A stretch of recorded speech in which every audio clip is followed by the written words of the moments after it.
Good morning students. हम MSc final botany में biotechnology का पेपर स्टडी कर रहे हैं और आपको पता है कि हम रिकॉम्बिनेंट डीएनए टेक्नोलॉजी पढ़ रहे थे। इसमें हमने इस टेक्निक के कुछ स्टेप्स आपको बताए थे, जैसे पहले डिजायर्ड डीएनए को बनाना, प्रिपेयर करना, वेक्टर को सेलेक्ट करना, वेक्टर में जैसे कुछ वेक्टर को प्रिपेयर करना, कंस्ट्रक्ट करना, क्योंकि नॉर्मल जो वेक्टर है वो अपना काम नहीं करता है, उसमें हमें कुछ काटना पड़ता है, कुछ जोड़ना पड़ता है, तो वेक्टर को तैयार करना।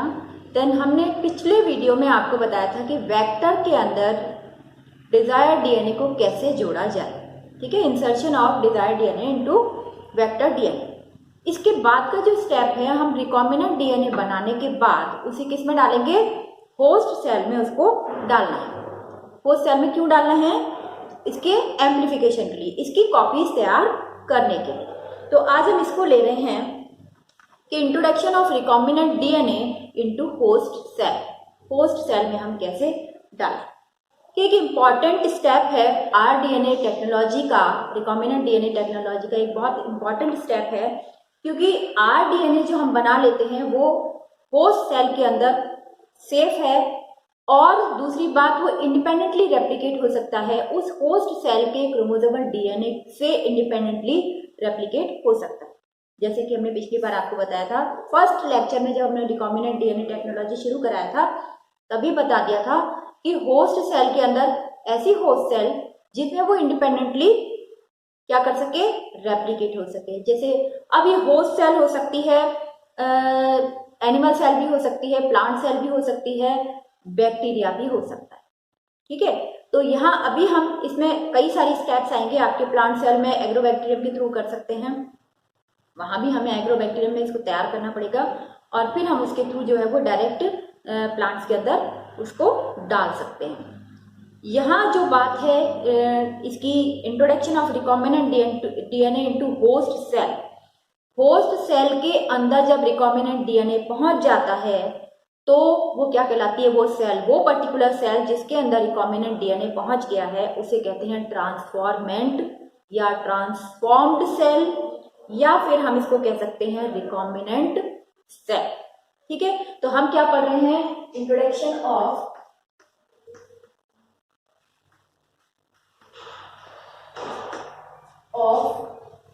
RDNA into host cell. ये एक इंपॉर्टेंट स्टेप है। क्यों है important step of rDNA technology? ठीक है, क्यों इंपॉर्टेंट स्टेप है, क्योंकि ये होस्ट सेल में रिकॉम्बिनेंट डीएनए सेफ रहता है। RDNA remain safe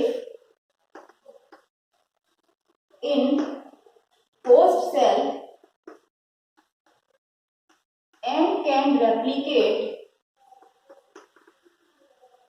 independently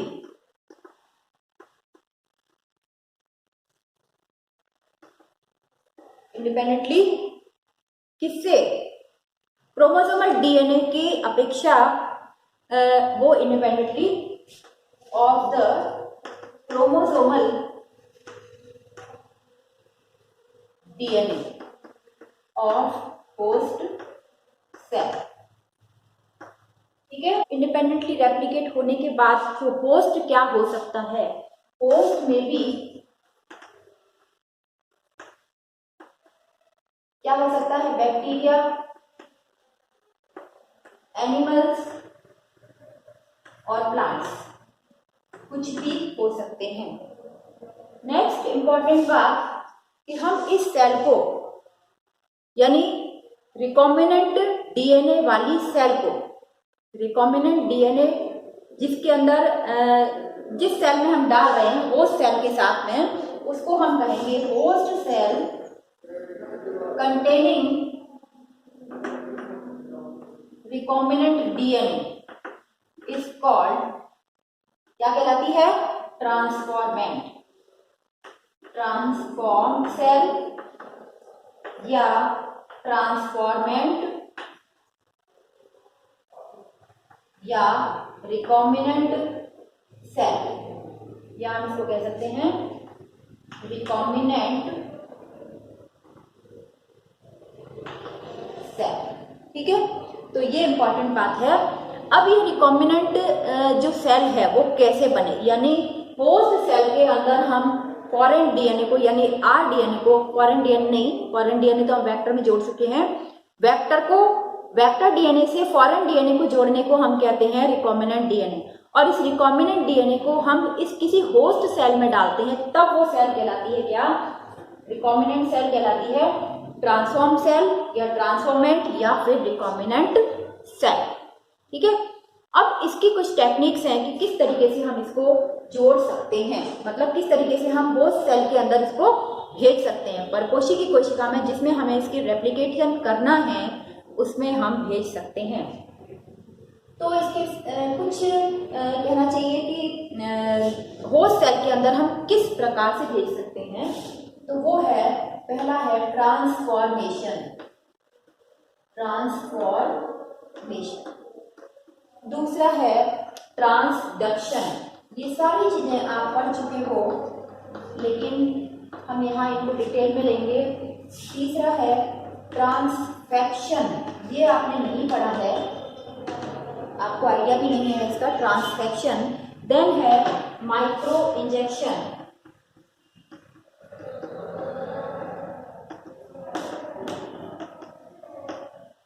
next है बायोलिस्टिक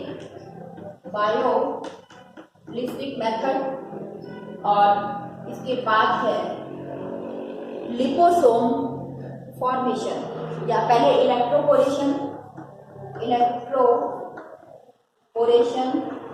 ये कई सारे मेथड हैं जिनसे हम होस्ट सेल के अंदर रिकॉम्बिनेंट डीएनए को डाल सकते हैं। देन इसके अंदर लिपोसोम फ्यूजन भी हो जाता है, लिपोसोम फ्यूजन। तो ये कुछ जो है मेथड्स हैं इसके introduction of R DNA into into host cell, इसके अंदर डालने के, होस्ट सेल के अंदर रिकॉम्बिनेंट डीएनए को डालने के कुछ मेथड्स हैं जिन्हें हम, इन मेथड्स को हम स्टडी करेंगे। तो जो पहला मेथड है वो हम ले रहे हैं ट्रांसफॉर्मेशन, और ट्रांसफॉर्मेशन होता है बैक्टीरिया के थ्रू।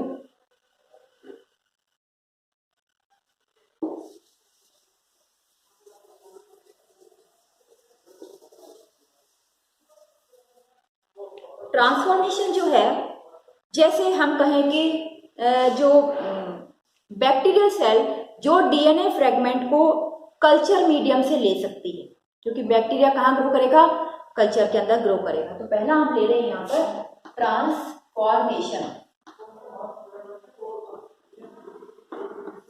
ठीक है, तो बैक्टीरियल सेल जो है can take the recombinant DNA from culture medium से ये ले सकती है। अब वो जो सेल कल्चर मीडियम से ले लेगी और उसके बाद डीएनए के जो रिकॉम्बिनेंट डीएनए को कहाँ एक्सप्रेशन होगा, उसका होस्ट सेल के अंदर एक्सप्रेशन होगा, यानी अगली प्रोजेनी में उसका एक्सप्रेशन होगा, उसकी अभिव्यक्ति अगली प्रोजेनी में बैक्टीरियल सेल के अंदर, जब बैक्टीरियल सेल रेप्लिकेट होएगी, बैक्टीरियल सेल और सेल्स बनाएगी, उनमें इनका एक्सप्रेशन होगा, यानी अभिव्यक्ति होगी। जो पहली सेल में डाला जाएगा उसके अंदर की बजाय दूसरी सेलों में इसकी अभिव्यक्ति देखी जा सकती है। दूसरी बात कि जो बैक्टीरियल सेल की एबिलिटी जो है किसे कल्चर मीडियम से इस रिकॉम्बिनेंट डीएनए को लेने की जो एबिलिटी है वो कहलाती है कॉम्पिटेंस। ठीक है, क्या मतलब है कि बैक्टीरियल सेल को हम कल्चर के अंदर ग्रो करते हैं और कल्चर के ही अंदर हम क्या डालते हैं, रिकॉम्बिनेंट डीएनए डालते हैं, तो बैक्टीरियल सेल उसको कैसे लेती है। ठीक, जैसे ये है फ्लास्क है और इसमें हमारा बैक्टीरिया ग्रो कर रहा है, ये बैक्टीरियल सेल का कल्चर है। तो ये है बैक्टीरियल कल्चर, इस पर मीडियम पर, ठीक है, ये मीडियम पर होगा अब यदि हम उसका रिकॉम्बिनेंट डीएनए इसमें से डालना चाहते हैं, तो हमें रिकॉम्बिनेंट डीएनए दूसरे कलर से बना रहे हैं। ये रिकॉम्बिनेंट डीएनए यदि हम डालना चाहते हैं, ये हो गया रिकॉम्बिनेंट डीएनए। अब रिकॉम्बिनेंट डीएनए कहाँ डालें? इसके कल्चर में डालें। लेकिन इसके साथ साथ हमने कहा बैक्टीरियल सेल की ability of bacterial cell to intake क्या? Recombinant DNA is called competence. Competence कहलाती है ये। और कॉम्पिटेंस जो है वो हम केमिकल या फिजिकल ट्रीटमेंट देकर बढ़ा सकते हैं।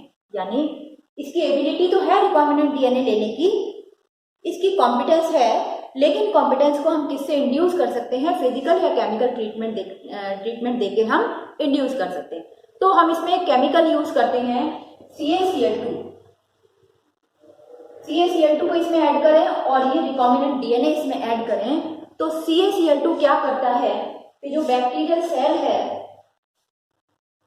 बैक्टीरियल सेल जैसे ये है, इसके ऊपर ये बैक्टीरियल सेल है, इसके ऊपर ये रिकॉम्बिनेंट डीएनए है। इसके कल्चर में एक सेल नहीं होगी, बैक्टीरियल सेल कई सारी होंगी, और इसके कल्चर का एक सेल का हम दिखा रहे हैं कि बैक्टीरियल सेल के ऊपर आरडीएनए कैसे अडहर हो जाता है। किसके कारण? CaCl2 के कारण। तो ये जो है ना, हमने बैक्टीरियल सेल को ऐसे दिखाया है कि बैक्टीरियल सेल के अंदर क्या क्या है। एक तो इसका खुद का डीएनए है, प्लाज्मिड है, और क्या हम डाल रहे हैं इसमें? इसके बाहर इसके कल्चर में CaCl2 और रिकॉम्बिनेंट डीएनए। तो ये CaCl2 क्या करता है? रिकॉम्बिनेंट डीएनए को इससे चिपकने में मदद करता है। किससे? बैक्टीरियल सेल से चिपकने में मदद करता है। और यदि अब इस सेल को 40 डिग्री सेल्सियस 42 डिग्री सेल्सियस पर हीट किया जाता है, तो इसकी जो एबिलिटी टू टेक आरडीएनए है, आरडीएनए को लेने की जो एबिलिटी है वो इंड्यूस हो जाती है, और बैक्टीरियल सेल तुरंत ही क्या ले लेता है? इसके अंदर रिकॉम्बिनेंट डीएनए को ले लेता है। तो अब जो बैक्टीरियल सेल बनेगी उसके अंदर इसका खुद का डीएनए, ठीक है, और इसका प्लाज्मिड, और ये आ गया रिकॉम्बिनेंट डीएनए। तो देखिए ये रिकॉम्बिनेंट डीएनए। अब रिकॉम्बिनेंट डीएनए में क्या होगा? वेक्टर डीएनए भी है, और कौन सा डीएनए है? तो हम इसको दो टुकड़ों में बता सकते हैं। ये आ गया रिकॉम्बिनेंट डीएनए। तो यहाँ देखिए ये हो गया आरडीएनए, ये हो गया क्रोमोसोमल डीएनए, और ये इसका हो गया प्लाज्मिड।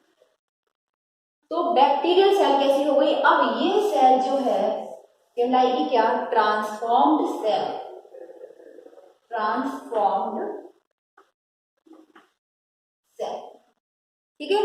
तो ट्रांसफॉर्म सेल कैसे बनी? ट्रांसफॉर्मेशन का मतलब क्या है कि बैक्टीरियल सेल की एबिलिटी होती है वो रिकॉम्बिनेंट डीएनए को कल्चर से इनटेक कर सकती है। कल्चर में यदि रिकॉम्बिनेंट डीएनए को मिला दिया जाए तो वो कल्चर से ही बैक्टीरियल सेल इनटेक कर सकती है, ले सकती है। पर कैसे? इस एबिलिटी को हम इंड्यूस कर रहे हैं केमिकली और फिजिकल ट्रीटमेंट और केमिकल ट्रीटमेंट देकर। तो केमिकल हमने बनाया CaCl2, और फिजिकल ट्रीटमेंट क्या दिया? 42 डिग्री सेल्सियस तक इस कल्चर को हीट किया। तो क्या हो गया? इस कल्चर के अंदर बैक्टीरियल सेल के ऊपर ये CaCl2 इसको मदद करता है चिपकने में, रिकॉम्बिनेंट डीएनए को चिपकने में। देन ये जल्दी से इंड्यूस कर लिया जाता है, 42 डिग्री तक इसको इंड्यूस किया जाता है। 42 डिग्री सेल्सियस तक टेम्परेचर देके इसके इनटेक को इंड्यूस किया जाता है, और फिर ये बैक्टीरियल सेल अपने आप ही उस कल्चर में से आरडीएनए को ले लेती है। तो इस तरीके से ये सेल अब कहलाएगी ट्रांसफॉर्म्ड सेल या ट्रांसफॉर्मेंट, या कहलाएगी रिकॉम्बिनेंट सेल, ठीक है, जैसा कि हमने पहले लिखा था। तो ये हो गया है ट्रांसफॉर्मेशन। नेक्स्ट हम पढ़ेंगे ट्रांसडक्शन। तो मैं यहीं से मिटा रही हूँ इसको।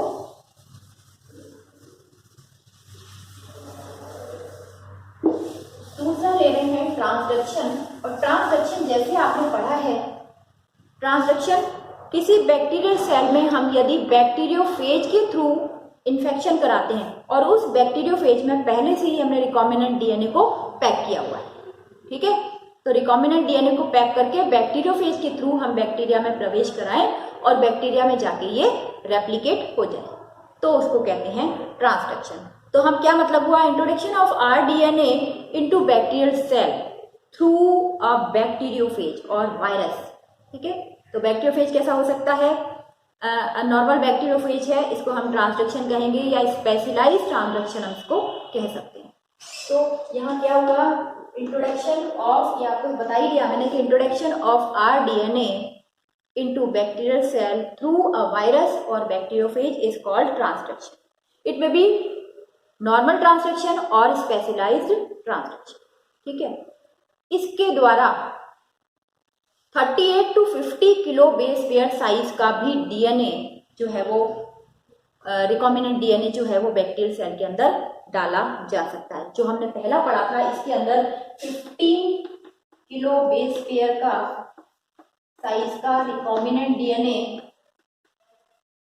आरडीएनए ऑफ 15 केबीपी साइज का जो है वो इसके अंदर जा सकता था, किसमें, बैक्टीरियल सेल में। और ट्रांसडक्शन के द्वारा 38 टू 42 केबीपी साइज का रिकॉम्बिनेंट डीएनए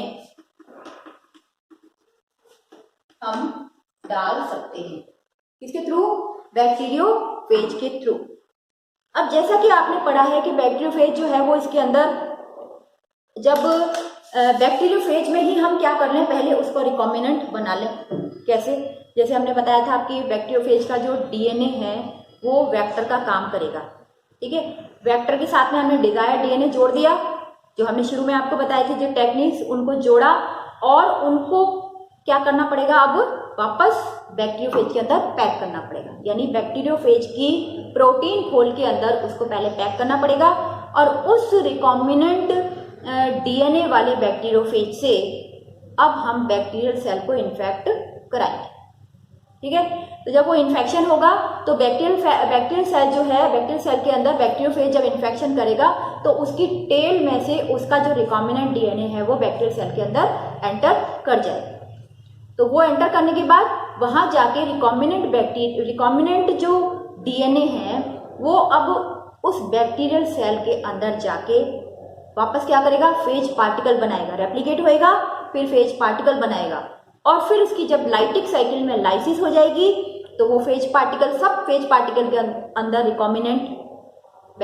रिकॉम्बिनेंट डीएनए होगा और फिर वो अगली बैक्टीरियल सेल को इन्फेक्ट करेंगी और बैक्टीरियल सेल के अंदर ये चलता चला जाएगा। लेकिन लाइसोजेनिक साइकिल में बैक्टीरियल सेल लाइज नहीं होगी, वहाँ फेज पार्टिकल नहीं बनेंगे और रिकॉम्बिनेंट डीएनए जो है वो उन्हीं सेल्स के अंदर क्या होता जाएगा, मल्टीप्लाई होता जाएगा। तो ये हम पढ़ा चुके हैं आपको, लेकिन हम थोड़ा सा डायग्राम के अनुसार आपको बता रहे हैं कि इसमें क्या करते हैं। जो जैसे ये है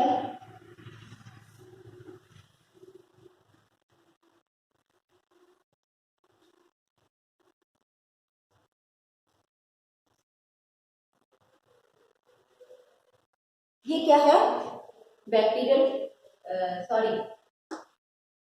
ये डीएनए है जो हम इसको पहली बात तो ये कि हम जब जोड़ते हैं तो इनको क्या करते हैं, पॉज साइट से जोड़ते हैं। तो पॉज साइट से जोड़ने के लिए बैक्टीरियोफेज के डीएनए में पहले हमें टारगेट डीएनए जोड़ना पड़ता है। तो ये है टारगेट डीएनए या डिजायर्ड डीएनए। अब बैक्टीरियोफेज का जो डीएनए है वो किस प्रकार का है,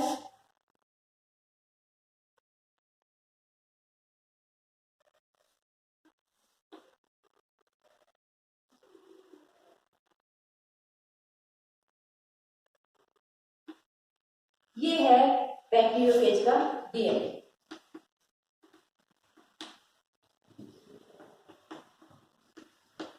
ठीक है, अब इस डीएनए को, इन दोनों ही डीएनए को R1 सेम रेस्ट्रिक्शन एंजाइम से काटते हैं। तो सेम रेस्ट्रिक्शन एंजाइम से काटने के बाद उनकी दोनों की पॉज साइट्स बन जाती हैं। पॉज साइट्स बनेगी क्योंकि हम सेम रेस्ट्रिक्शन एंजाइम से काटेंगे तो वो सेम रेस्ट्रिक्शन साइट पर दोनों को काटेंगे और वो पॉज साइट्स बनेगी दोनों के अंदर। पॉज साइट्स बनने के कारण यानी कि सिंगल स्टैंडर्ड एक्सटेंशन बनने के कारण ये आपस में जुड़ जाते हैं। तो जो बनेगा, देखिए इसको भी काटे एक साइड से और इसको भी काटते हैं, तो ये बीच में यदि हम इसको लीनियर बनाएं तो ऐसे बनेगा। ये बैक्टीरियोफेज का डीएनए और ये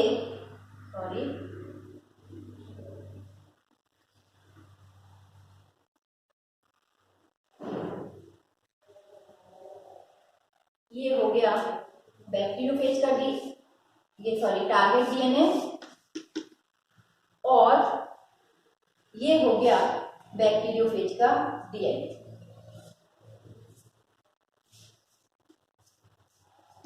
ठीक है, तो ये हो गया बैक्टीरियोफेज का डीएनए और ये हो गया टारगेट डीएनए। तो क्या बन गया ये अब? Recombinant DNA. ये क्या है? टारगेट डीएनए, और ये क्या है? Phase DNA. ये फेज डीएनए। अब इनको क्या कराएं? रिकॉम्बिनेंट डीएनए को पहले किसमें पैक कराएं? इसके प्रोटीन खोल के अंदर पैक कराया जाए। तो यहाँ जो बैक्टीरियोफेज है होता है, उसके प्रोटीन खोल में इसको पैक कराया जाए। तो इसको हम ऐसे ही बनाएं जैसे दोनों तरह के हम शो करें इसके अंदर। ये हो गया बैक्टीरियोफेज का डीएनए और ये हो गया इसका टारगेट डीएनए।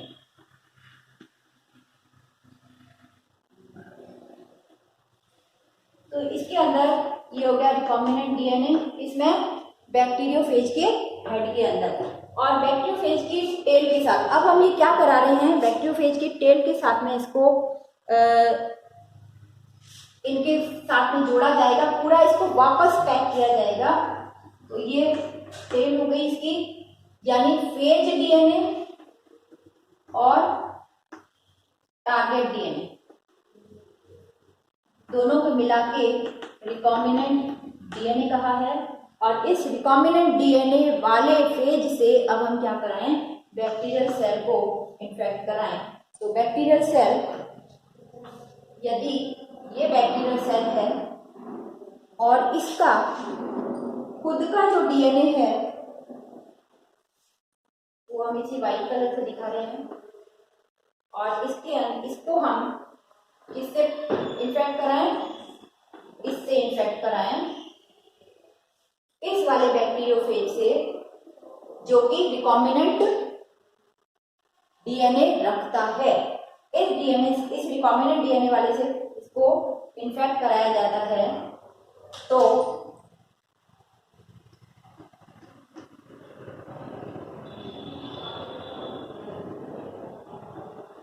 ये फेज डीएनए और ये टारगेट डीएनए दोनों इसके अंदर आ गए, और जब ये इन्फेक्शन होता है तो आपको पता ही है कि इसकी जो टेल फाइबर हैं, पहले इसके ऊपर टेल फाइबर इसके ऊपर चिपकते हैं, और टेल फाइबर के कॉन्ट्रैक्ट होने से ये जो है, जो टेल की जो शीथ है वो कॉन्ट्रैक्ट होती है। टेल शीथ कॉन्ट्रैक्ट होने से टेल फाइबर्स जो है वो कहाँ आ जाते हैं? बैक्टीरियल सेल पर अटैच हो जाते हैं और ये अपना डीएनए इसमें छोड़ देता है।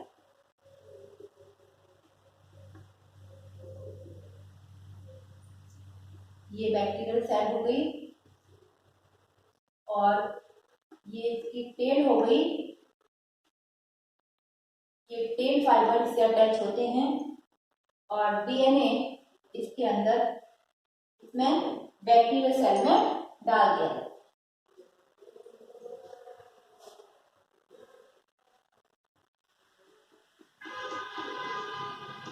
ये हो गया नीचे वाला फेज डीएनए और ये ऊपर की तरफ जुड़ा हुआ, क्योंकि हमने इसको रिकॉम्बिनेंट शो किया है, और बीच में टारगेट डीएनए। अब ये क्या करेगा?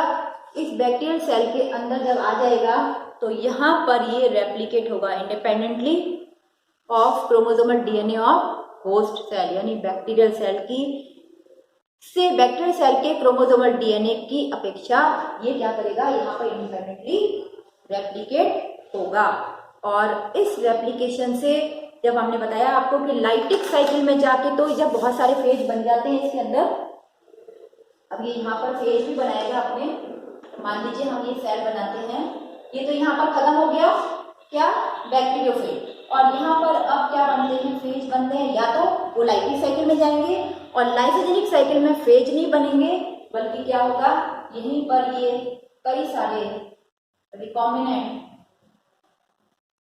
जो डीएनए है वो बन जाएंगे। ठीक है, तो हमारा जो रिकॉम्बिनेंट डीएनए को होस्ट सेल में भेजने के दो तरीके आज हमने पढ़ लिए हैं, कौन से, ट्रांसफॉर्मेशन और ट्रांसडक्शन। ठीक है, तो ये दो तरीके, अब हम नेक्स्ट टर्न पे इसको नेक्स्ट स्टेप लेंगे, ट्रांसफेक्शन, माइक्रो इंजेक्शन, इलेक्ट्रोपोरेशन, इनको हम कवर करेंगे। Thank you.